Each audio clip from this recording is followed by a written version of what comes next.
Sean Combs, also known as P. Diddy, is facing serious allegations of coercion, rape, blackmail, human trafficking, drug trafficking, and various forms of violence.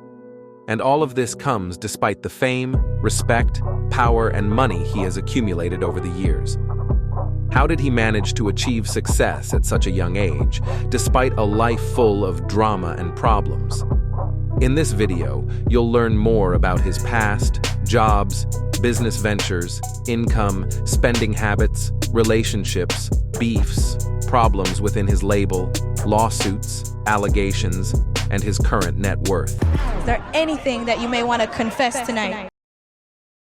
Sean John Combs was born on November 4, 1969, in Harlem, New York. His mother, Janice Combs, was a model and a teacher assistant, while his father, Melvin Earl Combs, served in the U.S. Air Force and later became an associate of the infamous drug kingpin Frank Lucas. Yes, the same Frank Lucas portrayed by Denzel Washington in the movie American Gangster, who didn't hesitate to do this. According to the movie, Melvin Combs was killed in a drug deal gone wrong, as he was misidentified as an informant when Sean Combs was 3 years old. For years, Sean Combs believed his father died in a car accident because his mother told him so to shield him from following in his footsteps. However, he discovered the truth while still a child, thanks to Melvin Combs' reputation in Harlem, by gathering information from both the streets and libraries. He, his sister Keisha, and his mother moved to Mount Vernon, an inner suburb of New York, when he was 12 years old. His mother worked several jobs to support her children. He studied at the all-boys Catholic Mount St. Michael Academy and played for the school's football team. His team won the 1986 division title, and he graduated in 1987. He gained the nickname Puffy at the time because he would huff and puff when he was angry. Savage! I'm a savage! Oh! I'm a savage! Whatever I want, I'm going to get! Whatever I want, I have to get! In 1989, Sean John Combs enrolled at Howard University in Washington, D.C. to pursue a major in business. During his second year in 1990, he began an internship at Uptown Records. With the office situated in New York City, he had to commute extensively during the week. However, he dropped out of university that same year. In 2014, he returned there to receive an honorary doctorate in humanities and deliver the 146th commencement address. Your successes come from some of my biggest failures. In the early 90s, when my friends were graduating from Howard, I got fired from that first job that I got with Andre Harrell. So I had two choices. Either I was going to sit in that failure and give up, or I was going to make a decision to step out of the darkness. He also made 2 donations to the business school. One of his donations was made in 2016 for an undisclosed amount, dedicated to scholarships and internship opportunities. The second, in October 2023, was a substantial $1 million contribution. I will talk much more about his philanthropy endeavors throughout the video. Now, let's rewind to 1990. Sean Combs eventually became an employee at the record label company.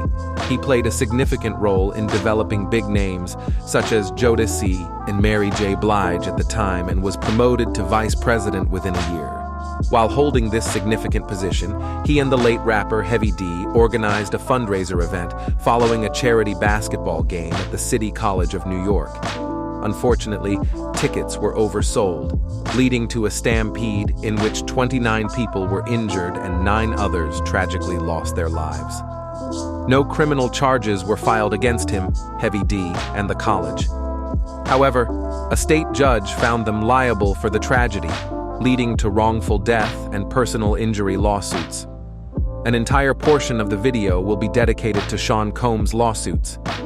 As a result of this incident, Sean Combs was fired from his job as an A&R executive at Uptown Records in 1991, according to several media outlets.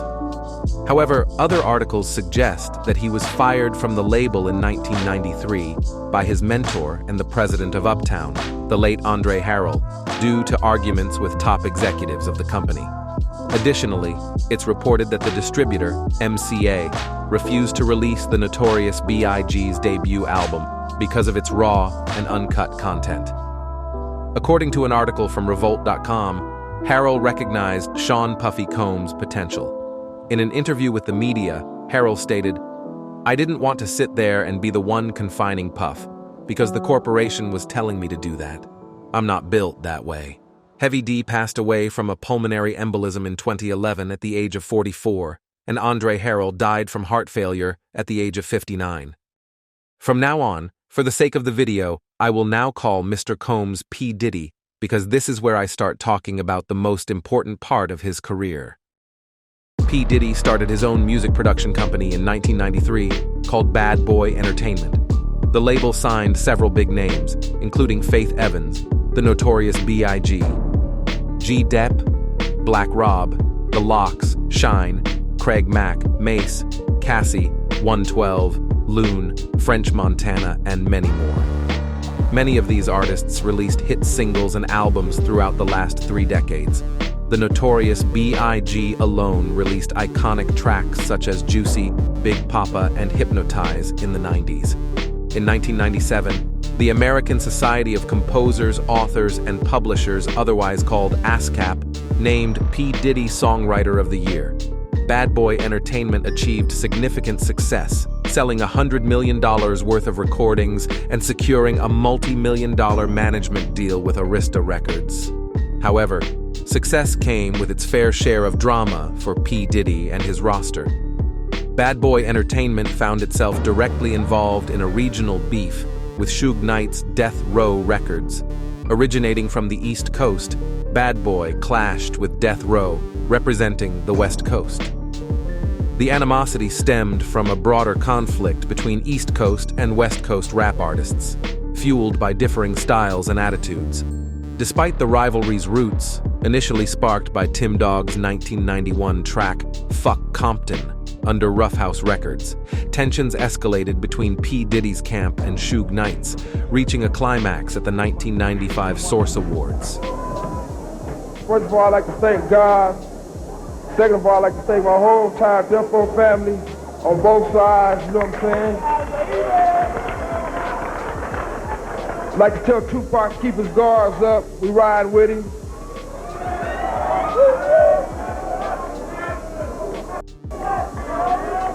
And one other thing I'd like to say, any artists out there want to be an artist and want to stay a star, and don't want to have to worry about the executive producer trying to be all in the videos, all on the record, dancing.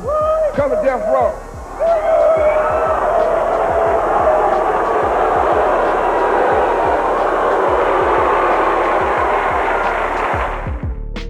A month after the event, at Jermaine Dupri's birthday party at the Platinum House Club in Atlanta, both groups got involved in an altercation, including Death Row Records affiliate Jay Robles, also known as Big Jake, who was fatally shot. Knight openly accused P. Diddy of orchestrating the shooting. The situation worsened when Tupac Shakur, who was shot 5 times in a New York recording studio elevator in 1994 and suspected the Notorious B.I.G.'s camp to be behind it, was murdered in September 1996 in Las Vegas.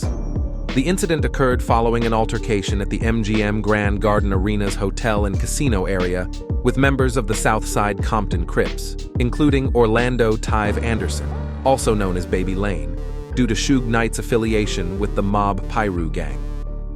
Both groups were attending Mike Tyson versus Bruce Seldon's boxing fight.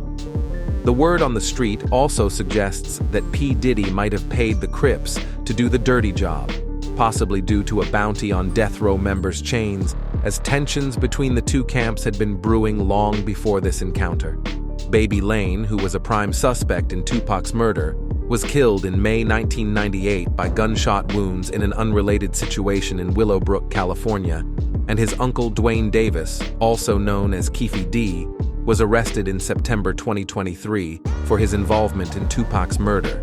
Subsequently, the notorious B.I.G. faced public backlash, getting booed by the audience at the Soul Train Awards on March 7, 1997.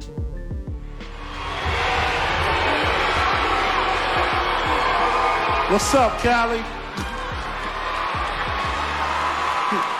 You're making me high.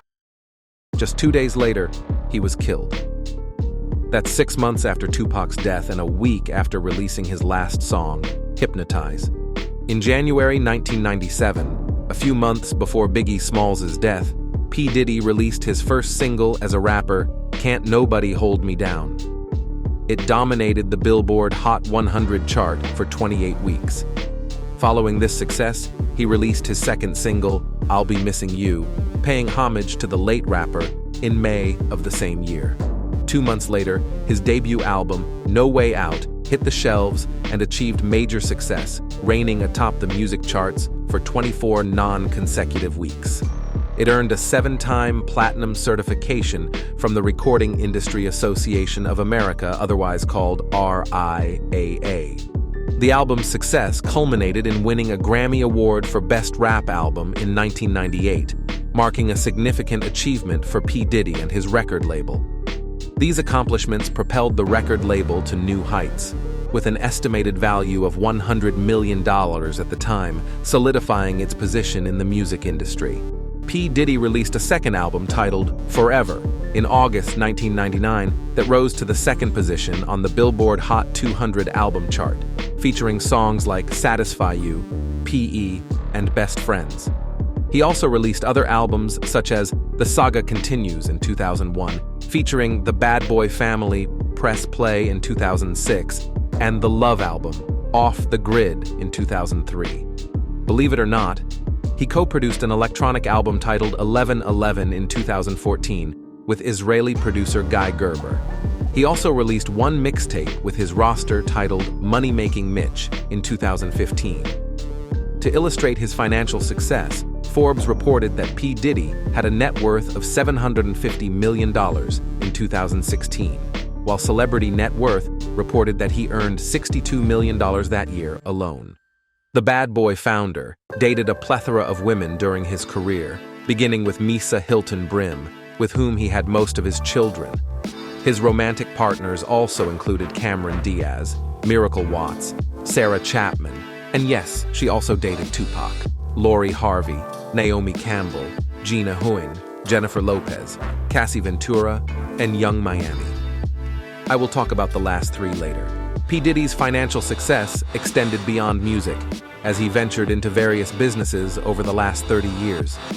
One notable venture was the founding of the Sean John clothing line in 1998.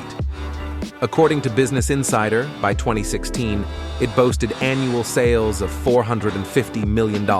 That same year, he sold 90% of the company, only to repurchase it from the bankrupt owner for $7.5 million in 2022.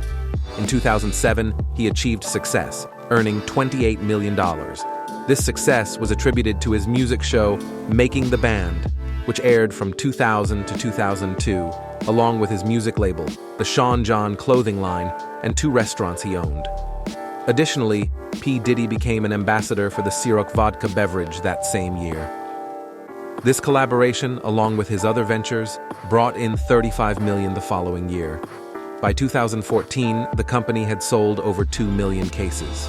In 2013, he co-founded Revolt TV with Andy Shuon, significantly boosting his net worth to a staggering $580 million.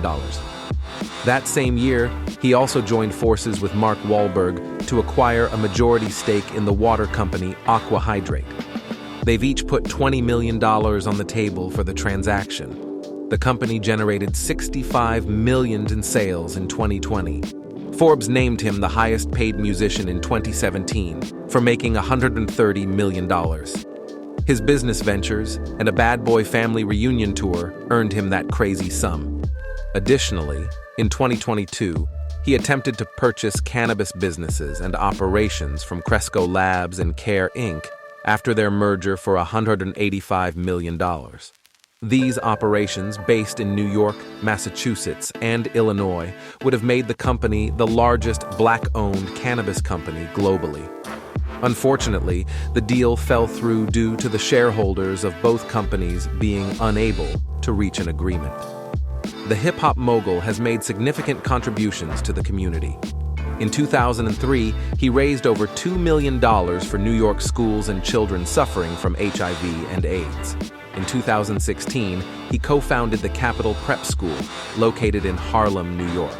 Additionally, as mentioned earlier, he donated $1 million to Howard University in 2023. The same year, and on the same day, he also donated another $1 million to Jackson State University in Mississippi, and another $1 million to the Black-founded financial literacy platform Earn Your Leisure, fulfilling a pledge he made at the 2022 BET Awards. Before I leave, I want to donate $1 million to Howard University.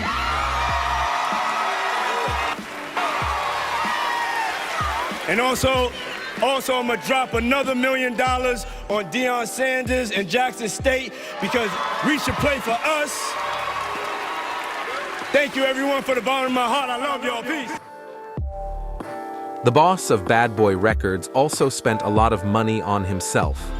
According to Realtor.com, he has an extensive property portfolio, beginning with a house he purchased in Atlanta, Georgia, for $2.6 million in 2003. The mansion was later sold for a discounted price of $1.3 million due to the financial crash. The identity of the current owner has not been revealed, but the property has remained abandoned since the transaction. Additionally, he still owns another property with a pond in the same state, in Fayetteville, which he acquired in 1995 for $260,000. P. Diddy acquired another property in New Jersey in 2004 in the town of Alpine for $6 million.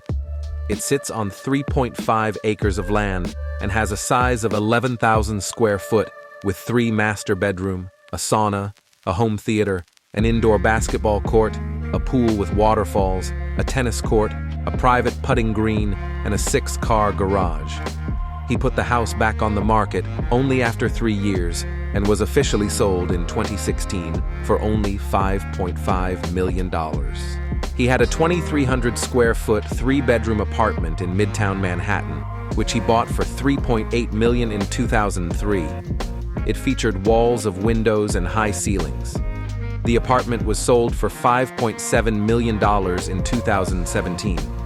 He also possesses a huge 17,000 square foot residence in the locale of Holmby Hills, Los Angeles, which he bought for $39 million.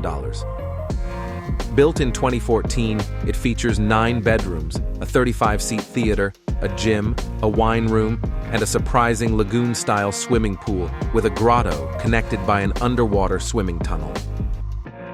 To give you a better idea of its location, the Playboy Mansion and the Spelling Manor, which recently sold for $119.8 million, are not far away, and at least 7 residences in the area are valued at over $100 million.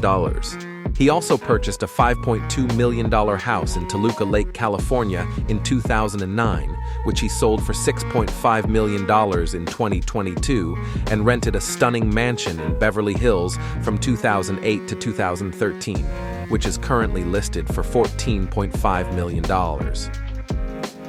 P. Diddy bought 3 properties in Florida. The first one, acquired in 2003 for $14.5 million, sits on over 19,500 square feet of land on Star Island. It features 9 bedrooms, a swimming pool, and a private boat dock. The second residence is a condo he bought in 2012 for $2.7 million in Miami Beach. It includes 3 bedrooms, 3 bathrooms, and stunning views of Biscayne Bay, Fisher Island, the Atlantic Ocean, and the Miami skyline. Notable celebrities who also own properties in the area include Alex Rodriguez, Shaquille O'Neal, and Lisa Hochstein, a star from Real Housewives of Miami. The third property is another mansion with waterfront access on Star Island, which he acquired for $35 million in 2021. This estate comprises 2 buildings spread over more than 1.3 acres, featuring 6 bedrooms, 10 bathrooms, and approximately 8,000 square feet of living space. I'll delve into more details of the LA and Miami homes later.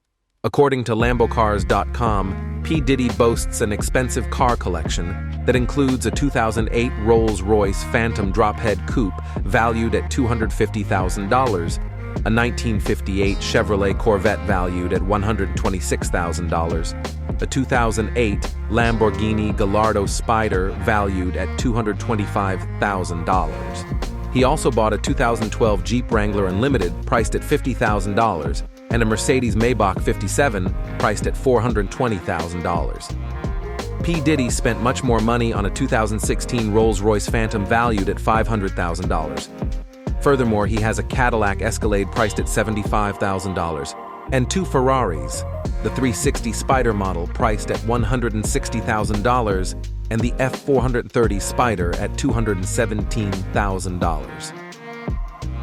It's important to note that the displayed prices are estimations, and the estimated total value of P. Diddy's car collection is over $2 million. He possesses a massive jewelry collection, including his iconic $500,000 necklace encrusted with diamonds, which he reportedly threw into a crowd at a Bad Boy reunion concert in 2016. Without delving into further specifics due to the vastness of his collection, TheRichest.com estimated its total worth to be $4 million. The hip-hop mogul spent $21 million on Kerry James Marshall's painting called Past Times, marking the highest price ever paid for a painting by a living black artist. Additionally, P. Diddy owns an all-black Gulfstream G550 private jet with a price range between $13.9 million and $26.5 million, capable of accommodating 19 passengers. Finally, he boasts a 178-foot super yacht named Marisa, valued at $65 million. The yacht features 6 cabins, 2 staterooms, a jacuzzi, a fully equipped gym, a wellness area, multiple lounge seats, and a crew of 15 people dedicated to serving the passengers. In 2023, several media outlets reported that P. Diddy made $90 million, and his net worth was estimated to be around a staggering $800 million. As I said earlier, I'd give more details about certain people in his entourage. Well, I gave a summary of his life and his career, so you can understand the extent of the power, the money, and the respect he gained throughout the last 30 years. But, in parallel, P. Diddy dealt with a lot of lawsuits and controversy. To have a better idea of how it affected him, his business ventures, and his finances, let's go back to 1991.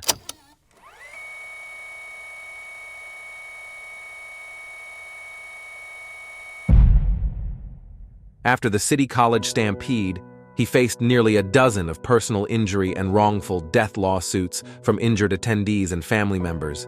He settled each one of them with undisclosed amounts, but MTV reported in 2000 that he offered $50,000 to one of the plaintiffs. The same article reported that he spent an estimated total of $750,000 on settlements. In 1995, Cedric Bobby Lemon, a limousine driver, claimed he was beaten by P. Diddy's bodyguards, who were at a concert to protect Mary J. Blige. The plaintiff said he was kicked and punched backstage while they were clearing the area for the female singer. He was ordered to pay Lemon $450,000 in compensatory damages and $2 million in punitive damages by default, since he did not appear in court. P. Diddy's spokeswoman said he was unaware of the incident, so they appealed the judgment. The appeals court overturned the order in 2004.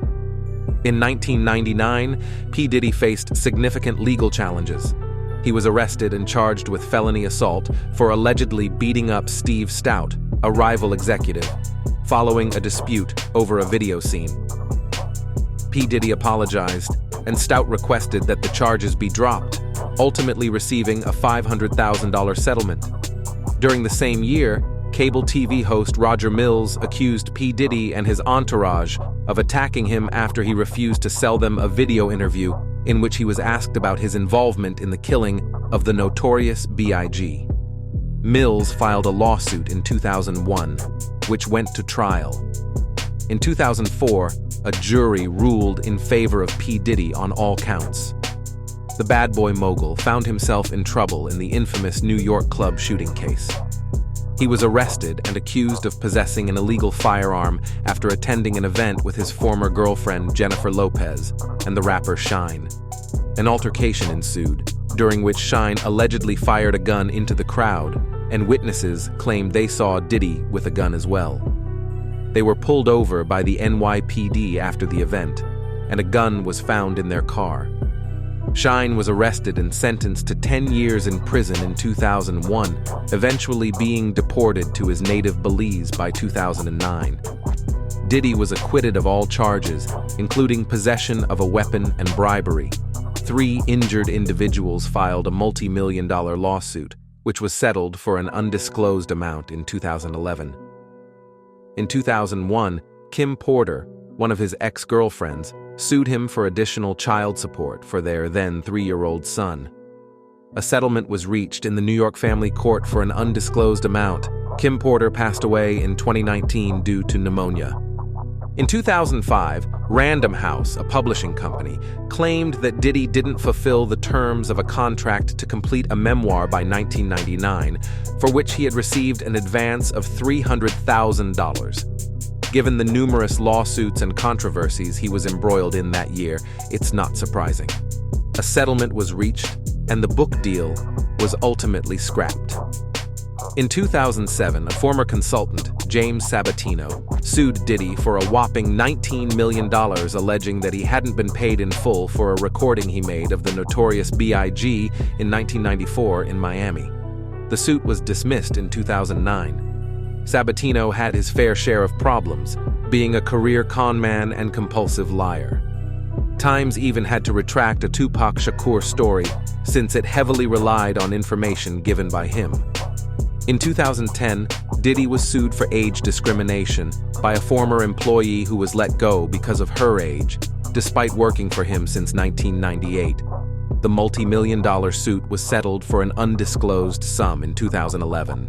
In 2011, paparazzo Gustavo Garces sued Diddy after being beaten up by his bodyguards for taking a picture of him outside the Dream Hotel in Miami.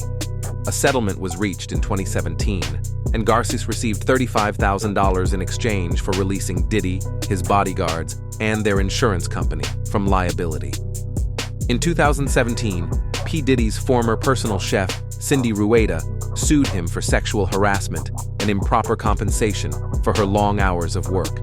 She alleged that Diddy told her to cook a post-coital meal and made inappropriate comments asking if she was attracted to his naked body. Rueda was fired in 2016. According to Diddy's spokeswoman, she was a disgruntled former employee. The case was settled for an undisclosed amount. In 2022, Diddy's former nanny, Raven Wales Walden, alleged that she was wrongfully terminated after disclosing her pregnancy in 2020. Wales Walden also claimed to be a niece of the late Kim Porter, a claim denied by P. Diddy. His spokesman called the suit a meritless shakedown to extort money from Mr. Combs.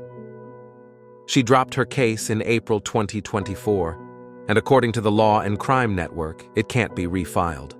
It's unclear whether it was settled out of court or if there wasn't enough evidence. Before I continue, I have to warn you that this part of the video will give gruesome and disturbing details related to recent allegations made against P. Diddy.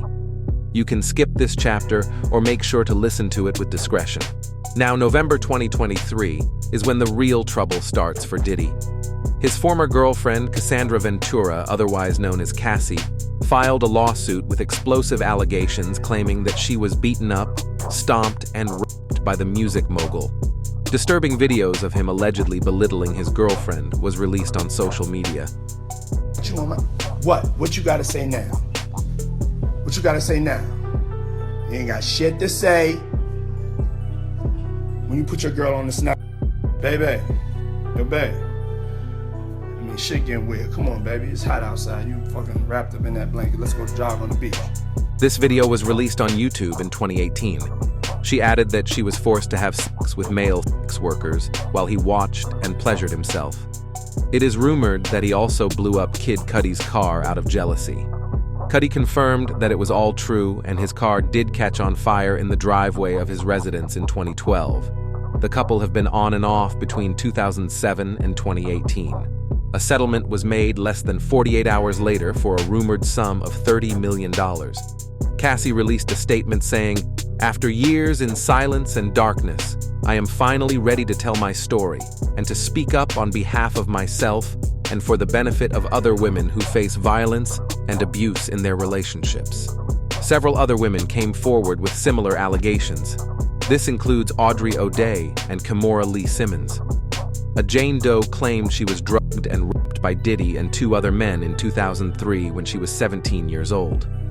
Additionally, Rodney King, also known as Lil Rod, filed a lawsuit in February 2024, alleging that Diddy touched him inappropriately on several occasions, forced him to solicit sex workers, and perform acts to satisfy Diddy and some people in his entourage.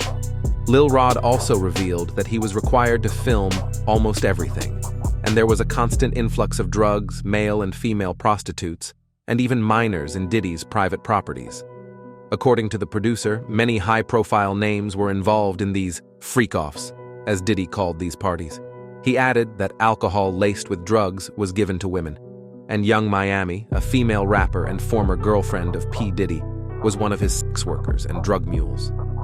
Young Miami denied Lil Rod's allegations. Lil Rod also added that Diddy clearly stated that Jennifer Lopez was hiding the gun for him on the night of the 1999 shooting that led to Shine's incarceration for nearly 10 years.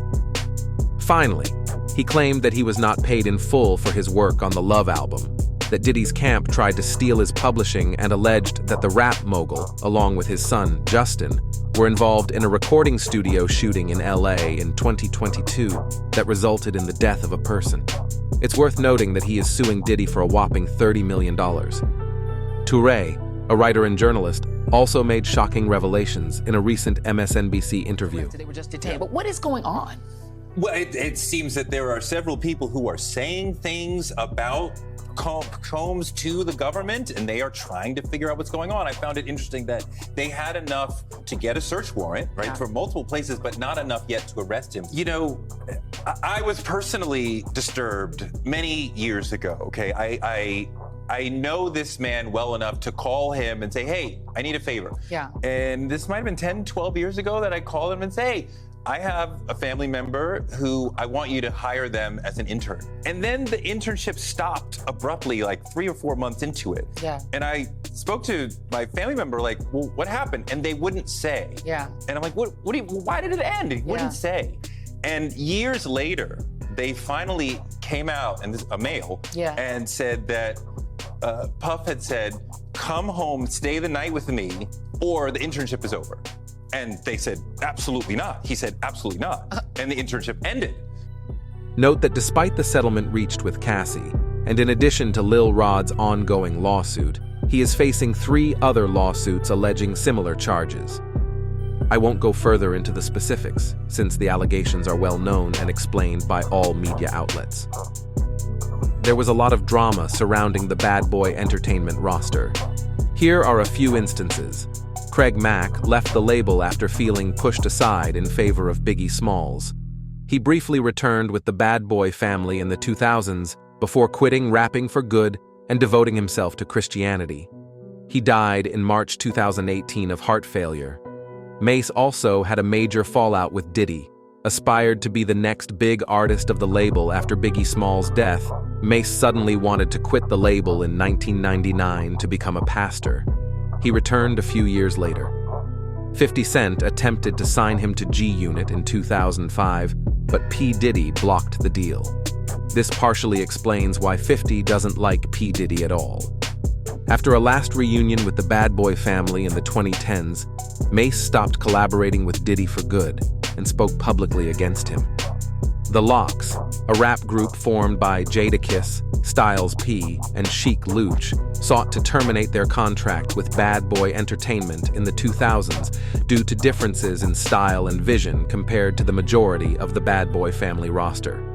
After all legal proceedings failed, they launched a Free the Lox campaign and engaged in a dispute live on radio with Diddy, pleading for their publishing rights and accusing him of theft. The ties were finally severed when Styles P threw a chair at Diddy. Subsequently, the group was signed to DMX's Rough Riders, managing to maintain good terms with Diddy. As you already know, Shine went to prison for almost 10 years and was deported to Belize. He studied Judaism while incarcerated and formally converted to the religion in 2010 in Jerusalem. He was elected leader of the opposition in the House of Representatives of his home country in 2020. In that case, Diddy showed a lot of support and even helped him get a visa to establish new relations with U.S. officials. Loon left the label and converted to Islam in 2008. He was arrested for drug trafficking in Brussels in 2011 and extradited to the U.S. in 2012, where he was sentenced to 14 years for attempting to traffic heroin. He was granted release in 2020 due to the pandemic's effects on prison centers.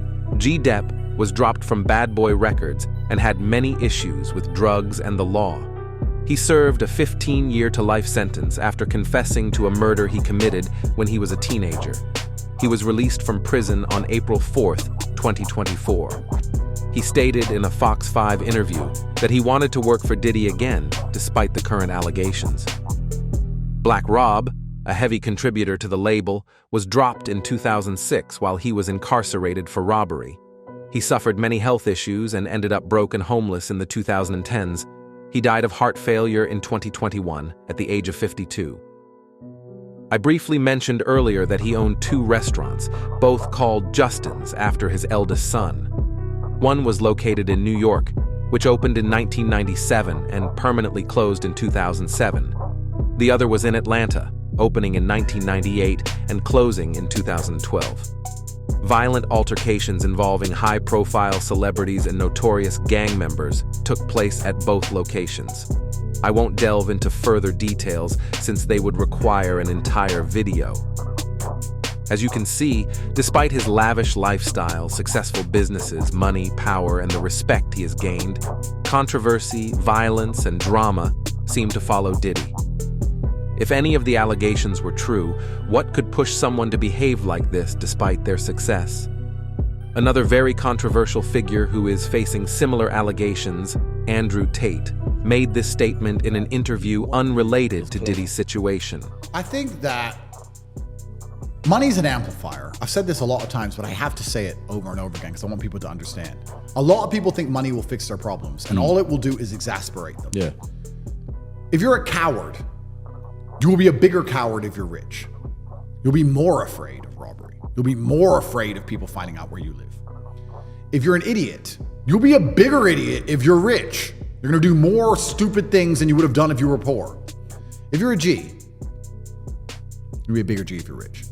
Rest assured that my next video will be about this guy and his brother, so follow my channel.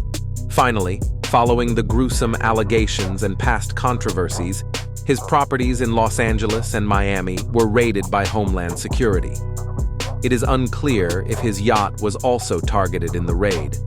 Many personal items were confiscated by the authorities, and his son, Christian King Combs, also faced similar allegations of sexual misconduct. A few facts need to be stated since they are apparently going under the radar due to the salacious claims. He spoke and collaborated with the authorities. A French YouTube channel named Iconic Mag stated that an adult film actor claimed he is the man in a compromising picture on which Stevie J is allegedly identified. His name is D'Angelo Marquis. TMZ reported that Diddy's attorney, Sean Hawley, confirmed that 2 men were arrested for the studio shooting, suggesting that P. Diddy and his son Justin were not involved at all. They are named Rudolph Flowers and Laren Bundley and are currently awaiting trial. 2 adult women came forward and claimed to be the girls identified as minors in the file.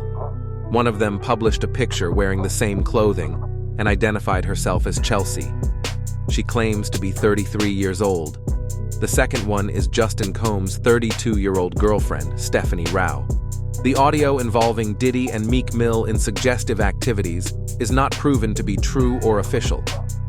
5 years prior to Cassie's lawsuit, Jonathan Oddie, who was arrested for shooting up a hotel belonging to Donald Trump, stated that he was a sex slave for Diddy and had to have sex with Cassie. Many details corroborating the current lawsuits were given. KB Goes Live has an entire video breaking down the interview. Money, contracts, and publishing rights were common problems within Bad Boy Entertainment. Iconic Mag also reported that Diddy announced he would give publishing rights to his entire roster just weeks before the explosive lawsuit involving Cassie became public. Aubrey O'Day publicly encouraged artists not to sign the new contracts, suggesting it might be a strategy to deter them from speaking out against him. And yeah, Guwop released a song called No Diddy. I was just looking for a reason to add this here. Now, how has this situation affected his businesses?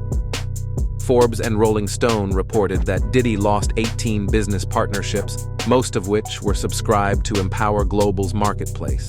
It is possible that more partnerships have been lost since the website is currently not displaying any brands. Empower Global, founded in 2021 by Diddy under the umbrella of Combs Global, promoted Black-owned businesses.